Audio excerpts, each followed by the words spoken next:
Everything we do is a choice. You know, one of the scariest things to us is to come face to face with the fact that our past choices have actually led us to our current lifestyle and relationships.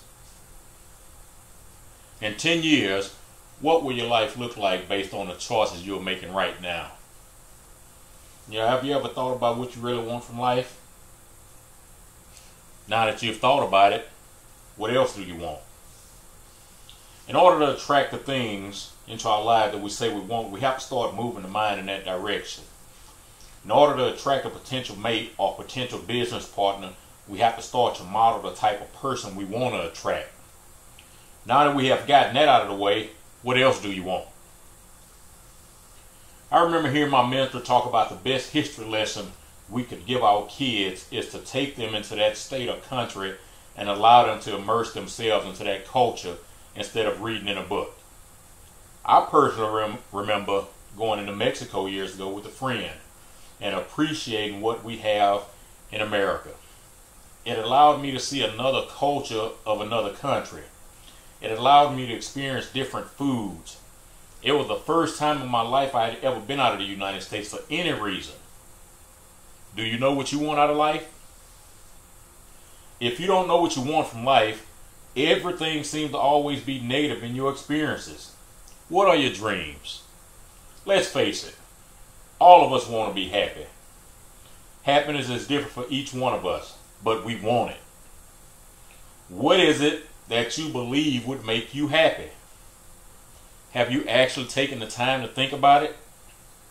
We all want to be happy, but we don't do the things that will make us happy because we are too busy trying to do the things that we think will make us happy. What are you too busy doing that is stopping you from pursuing happiness? A lot of people think money will make them happy. Money alone will not make us happy. I mean, we see that every day. We go to work to earn money. We need a purpose that goes along with the money. We need love in our hearts for others to be happy. You know, Robin Williams recently died, and he spent his entire career making people laugh, and come to find out this guy had been suffering from depression. Think about it. On the surface, you would think this guy was happy, and underneath it all, he was miserable. Sadly, in our society, a lot of people are living their lives like that. You know, when you live like that, you know something's missing, and sometimes you know what it is, and sometimes you don't. Are you committed to your commitments? Are you committed to a purpose? Are you committed to your dreams? Or are you so caught up in your job or your career that we don't have time, or you don't have time for your loved ones?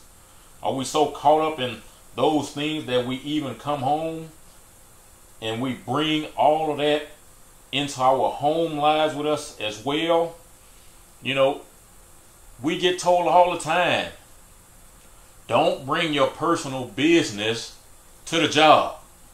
That's what our bosses tell us. That's what our co-workers tell us. But how many of us go home each day and take our business into our personal lives? All of us have 5 questions that we're trying to get answered before we leave this earth. The first one is, who am I? And I'm not talking about where you grew up or what race or country you belong to or your culture. Who are you as an individual? Where did I come from? And once again, we're not talking about a location. What are you here for? You know, what purpose are you put here to serve? How do I do it? In order to address how do you do it, you have to know what you're supposed to do it first. And then you want to know where you're going. Where's your life headed? When someone asks us what we do, the first thing that comes out of most people's mouth is what they do on the job. Now, it's actually an open question that has nothing to do with working. But that's where all of our identity is wrapped up. When you ask somebody their name, and depending on their occupation, they will tell you their name with whatever title identifies their profession. They will say things like, my name is Dr. So-and-so. No, your parents didn't name you Doctor. Your first name wasn't Doctor. Now, I actually know a guy, his parents did name him General. His first name is General. But for the most part, your parents didn't name you with a title. You watch TV, you look at the police shows. My name is Detective So-and-so. I remember being home one day and a guy rang my doorbell. You know, I answered the door and he was asking for donations for his church. I asked him what his name was and he told me Reverend something. And I told him, no, what's your name? He said once again, Reverend. I asked, is that the name you were given at birth? He didn't like that response. And I told him, I said, I'm not at your church right now. You're not a reverend at my house, and you're at my house asking for money. I wasn't in his church. He didn't address me as Mr. Jones. I gave him my first name. And that's what I expected back from him. That's what I expect from everybody I meet. I don't care about your title. I applaud you for going and do the work, putting the work in to get it, but I don't care about your title. We have gotten so wrapped up in titles and identification that if we lose the position that the title identifies with, we lose our identity. And some of us lose our minds. The purpose of life is to become the best version of yourself. And until we find our purpose, nothing in our lives make much sense. Practically everything that happens around us is a reflection of what is happening inside of us. Are you totally happy living in survival mode, or do you want to move into the thriving mode? You know, that's a question you have to ask yourself. You know, most of us are living in one of two modes. It's either survival mode or comfort mode. And so we have to determine what we want to do. You know, the people that we associate with, they either raise or they lower our standards. No one becomes great by themselves. Greatness depends on the people we surround ourselves with. They are not great as individuals, but they bring strengths to the table that we don't have, and we collectively become great. I heard it said once before that one is too small a number to achieve greatness. We will never achieve perfection, but we can achieve excellence. The greatest challenge in our lives is for us to create a life where our needs, desires, and talents can live in harmony with each other. Have you determined what your legitimate needs are? Have you determined what are your deepest desires? What are your strongest talents? The struggle we continue to have is a lot of people don't know what they want out of life. They don't have a clue as to who they are. They have no idea on the type of person they can become. You know, outside of a little extra money, a newer car, a different zip code, and a really nice vacation, do you really know what you want? If we don't know what we want or desire or where we're going, we're obviously lost. You know, one thing, you know, that they always talk about men is we'll drive hours and hours out of the way because we're not going to stop and ask for directions anywhere. And it doesn't just apply to men, because how many men and women live their lives the same way? They don't stop long enough to get the direction, get a map of where they want their life to go, and they just keep driving on and on and on off course for the rest of their lives. You know, the problem with us is we don't know we're lost, because we follow the same pattern that everybody else in society has followed. So if everybody else in society is heading in the same direction, we never stop to think that they might be going the wrong way too. When you decide to live a different and better life, distractions seem to disappear. Oh, you know, they're still there, but you just don't think about them anymore because you don't serve it, because they don't serve your purpose. Sorry about that. You know, when you're going somewhere in life, it becomes real easy to say no to some things you might have said yes to in the past. You know, I remember a few years ago when Barry Bonds was chasing a home run record. A friend called me and offered me 2 tickets to the game against the Houston Astros. I thanked him, but I had something going on. And it was working within what I was doing with my purpose. He tried to convince me to go real hard, but I stood firm because Barry Bonds was doing his work and wasn't going to stop doing his work for me. So I wasn't going to stop working on my purpose for him. Y'all follow what I'm saying? It wasn't even something I had to sit here and ponder. You know, it wasn't something I had to think about. You know, Dr. Dre just sold Beats to Apple for so many billions of dollars. And it wasn't a, you know, something he had to think about real long. And I just read something a few days ago about in the infancy stages of Facebook, Mark Zuckerberg was offered $1 billion by Yahoo to sell, and Zuckerberg walked into a meeting with his board of directors and said, you know, why are we sitting around here debating this? It's not even up for discussion. You know, it's a difference in mentality. You know, we tend to experience more happiness when we decide to work in our purpose. So in essence, we choose happiness or misery based on our decisions. You know, think about this. Will the next decision you make move you towards your purpose? Our decisions impact what we do and who we become. If we want our life to change, we're going to have to change our mindsets. That's the bottom line. Sadly, a lot of us accept the mindset that we've been handed through formal education and our upbringing. We then totally accept that mindset, and we no longer live with the mindset that the harder it becomes to change. I'm sorry, the longer we live with that mindset, it becomes harder to change. Without any self-discipline, our liberties and freedoms decrease. Self-discipline affords us freedom. Are you free? I mean, really free. You know, I heard a gentleman, he's passed on now, but one of the questions, well, not questions, one of the statements he would always make is you can't have personal freedom without financial freedom, and you can't have financial freedom without personal freedom. He said they were always like Siamese twins. They don't exist without the other. So that question again is, are you really free? As we look at our lives, we need a new way of living. We need a new way of life. A lot of us are living lifestyles that are self-destructive. We need to start living in a way that enhances our greatness. Whether we admit it or not, we know our vices that have gripped us. We know our bad habits. We make our habits, then our habits make us. We go through life comparing ourselves to others based on the job or title we have or how much money we make. We judge others based on the communities they live in or the cars they drive. We try to make a comparative analysis of our lives compared to somebody else's. If someone makes more money than us, they're greedy. And if someone makes less money than us, then they are beneath us in our limited thought process. Have you ever read the book, The Millionaire Next Door or The Millionaire Mind? We place too much value on what people earn instead of their value that could possibly enhance your life, not theirs. I remember a couple that we know bringing their best friends by our house one day.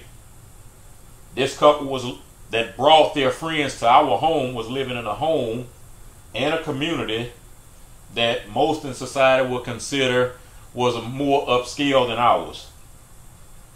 The friends they brought over obviously were living in a home and community that they would consider better than ours.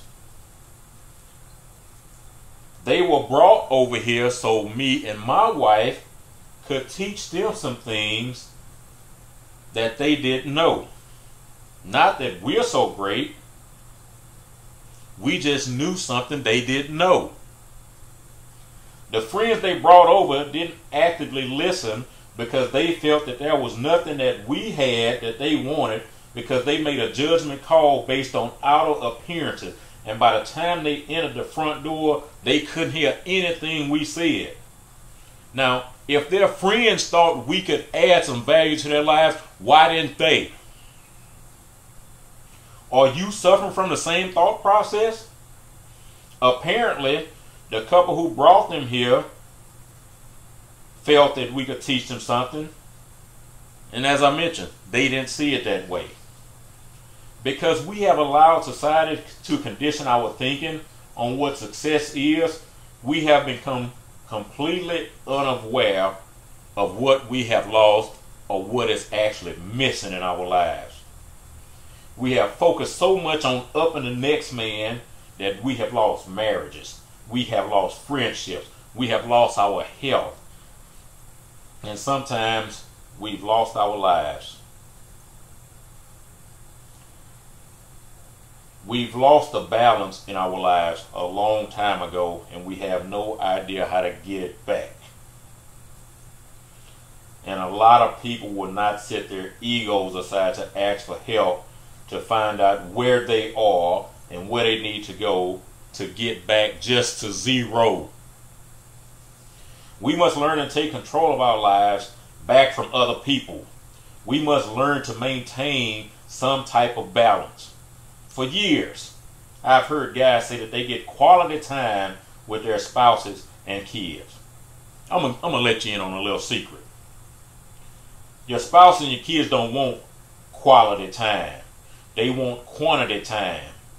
Have you ever played with your kids and after a few minutes you're ready to sit in front of the TV and your kid says a few more minutes? You gave them quality time, but they wanted more, which is quantity. Have you ever put your spouse on a schedule? You may not say it out loud, but you actually tell your spouse, here's your quality time for the day. And what is your quality time normally spent doing? Complaining or talking about work. You're complaining and you're talking about other people's business. What if the two of you could spend that time talking about your family goals and your family's future? What if you could spend that time sharing with one another what it is you love about each other? What if you did these things in front of your kids and showed them that you have a vision for your future and the future of your family? Do you believe what you actually believe? Do you actually know what you believe? If you were to spend a little time each day believing that life could be better, you will actually start to believe it. You will start to desire better. Then you will try and figure out the best way to accomplish those desires. We go after things and we say we conquered it. No, what we actually conquered was self. Have you heard people say they conquered Mount Everest? They didn't conquer Mount Everest. Mount Everest still is Mount Everest. They conquered themselves by going after a task that seemed unthinkable.